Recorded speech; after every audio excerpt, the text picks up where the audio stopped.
Hello guys, welcome back. ഇപ്പോൾ +2 exam ഒക്കെ കഴിയാൻ പോകുന്ന ടൈമല്ലേ.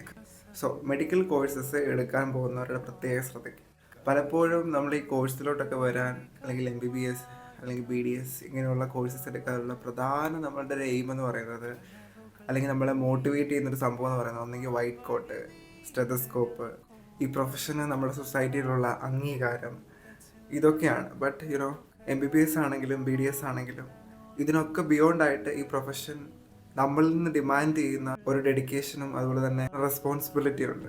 നമുക്കറിയാം, ഒരു മനുഷ്യൻ്റെ ഏറ്റവും ദയനീയമായ അവസ്ഥയിൽ അവരെ കൈകാര്യം ചെയ്യുന്നവരാണ് ഈ ഫീൽഡിലുള്ളതെന്ന് പറയുന്നത്. സോ ഒരു ലോങ് റണ്ണിൽ നമ്മൾ ഇതിനോടൊന്നും എന്ന് വെച്ചാൽ ഈ പ്രൊഫഷനിൽ നമ്മൾ ചെയ്യുന്ന കാര്യങ്ങളോടൊന്നും നമുക്കൊരു ഇൻട്രസ്റ്റ് ഇല്ല എങ്കിൽ ഈ ഒരു കരിയർ ജേർണി എത്രമാത്രം സക്സസ്ഫുൾ ആകുമെന്ന് നമുക്ക് പറയാൻ പറ്റത്തില്ല. പല ഇൻസ്റ്റിറ്റ്യൂഷനും കാണിക്കുന്നത് പോലെ സ്റ്റെതസ്കോപ്പോ വൈറ്റ് കോട്ടോ അല്ലെങ്കിൽ നമ്മൾ ടിപ്പ് ടോപ്പിൽ നടക്കുന്നതോ ഇതിനൊക്കെ എത്രയോ അപ്പുറത്താണ് ഈ കോഴ്സുകൾ എന്ന് നമ്മൾ ചിന്തിക്കേണ്ടത് വളരെയധികം ഇമ്പോർട്ടൻ്റ് ആണ്. കാരണം ഇപ്പോൾ നിങ്ങളിപ്പം MBBSൽ കയറി ഒരു ഫസ്റ്റ് ഇയറിൽ തന്നെ നമ്മൾ ഇതിനകത്ത് കയറുന്നത് വരെയാണ് നമ്മൾക്ക് ഈ സ്റ്റെതസ്കോപ്പും വൈറ്റ് കോട്ടും എന്നൊക്കെ പറയുമ്പോൾ നമ്മൾ ഭയങ്കര എന്തോ വലിയ സംഭവമായിട്ട് നമ്മൾ കാണുന്നത് അതൊക്കെ വലിയ സംഭവങ്ങൾ തന്നെയാണ്. ബട്ട് നിങ്ങൾ ഫസ്റ്റ് ഇയറിൽ കയറുന്ന ടൈം തൊട്ടേ നിങ്ങൾ വൈറ്റ് കോട്ട് ഇടും, അതുപോലെ തന്നെ നിങ്ങൾ ഹോസ്പിറ്റലിൽ പോകുമ്പോൾ സ്റ്റെതസ്കോപ്പ് ഇടും.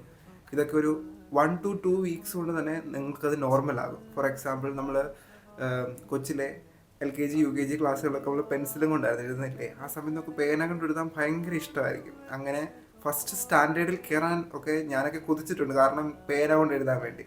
അങ്ങനെ ഫസ്റ്റ് സ്റ്റാൻഡേർഡിൽ കയറി പേന കൊണ്ട് ആദ്യമൊക്കെ എഴുതുമ്പോൾ ഭയങ്കര ഇൻട്രസ്റ്റ് ആയിരുന്നു. ഒരാഴ്ച കഴിഞ്ഞ് 2 ആഴ്ച കഴിഞ്ഞ് പിന്നെ ഇങ്ങോട്ട് മുഴുവൻ പേന കൊണ്ടുള്ള എഴുത്തായിരുന്നു. പിന്നെ അതിനുള്ളൊരു ഇൻട്രസ്റ്റ് അങ്ങനെയൊന്നും ഇല്ലല്ലോ. അതുപോലെ തന്നെ ഈ വൈറ്റ് കോട്ടും സ്റ്റെതസ്കോപ്പും നമുക്ക് കിട്ടുന്ന റെസ്പെക്റ്റോ വാല്യൂ എന്തൊക്കെ ആയിക്കോട്ടെ, അതൊക്കെ നമുക്കൊന്ന് നോർമലൈസ് ആകും. ബട്ട് ഇല്ല, പിന്നെയും നമ്മളെ മുമ്പോട്ട് നയിക്കണമെന്നില്ല. സോ കോഴ്സ് എടുക്കുമ്പോൾ സ്റ്റെത്തും വൈറ്റ് കോട്ടും മാത്രമല്ല MBBS ഒന്ന് ഓർക്കുക, അല്ലെങ്കിൽ BDS ഏത് കോഴ്സാണെങ്കിലും അത് മാത്രമല്ല ഈ കോഴ്സുകളെന്ന് ഓർക്കുക. നിങ്ങൾക്ക് ഹ്യൂമൻ ബോഡിയെ പഠിക്കാൻ, അതുമായിട്ട് ഡീൽ ചെയ്യാൻ ഉള്ളൊരു താല്പര്യം നിങ്ങളുടെ ഉള്ളിലുണ്ടോ എന്ന് നിങ്ങൾ നോക്കുക.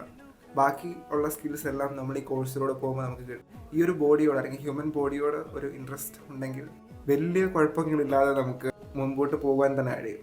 സോ ആ ഒരു ഇൻട്രസ്റ്റ് ഉണ്ടെങ്കിൽ കീപ്പപ്പ് ചെയ്യുക. എന്തായാലും MBBS ഒന്നും അല്ലെങ്കിൽ BDS ഒന്നും ഒക്കെ പറയുമ്പോൾ ഇച്ചിരി നീളവും വലുപ്പമൊക്കെയുള്ള കോഴ്സസ് ആണ്. ബട്ട് ഒരിക്കലും ഒരു ബാലികേറാമലയൊന്നുമല്ല, മനുഷ്യർക്ക് വേണ്ടി ഉണ്ടാക്കിയ ഒരു കോഴ്സ് തന്നെയാണ്. സോ അത് ഏതാണ്ട് വലിയ സംഭവമാണെന്ന് വെച്ച് ഭയന്ന് അതിനകത്ത് കയറാതിരിക്കേണ്ട. നിങ്ങൾ ഒരു കാര്യം മാത്രം ഓർത്താൽ, നിങ്ങൾക്ക് മനുഷ്യ ശരീരത്തെ പഠിക്കാൻ ആഗ്രഹമുണ്ടോ എന്നുള്ളൊരു കാര്യം മാത്രം ഓർത്താൽ മതി. അല്ലാതെ ജസ്റ്റ് ആ പ്രൊഫഷൻ നമുക്ക് ഓഫർ ചെയ്യുന്ന ചില സബ് റിസോഴ്സസിനെ മാത്രം ഫോക്കസ് ചെയ്തുകൊണ്ട് നമ്മൾ ഈ പ്രൊഫഷനിലോട്ട് എൻ്റർ ചെയ്യുകയാണെങ്കിൽ അത് പിന്നീട് നമ്മുടെ പഠനമൊക്കെ കഴിഞ്ഞ് കഴിയുമ്പോഴാണെങ്കിൽ നമുക്കത് ബുദ്ധിമുട്ടായി മാറും. So remember that, stay happy, stay healthy.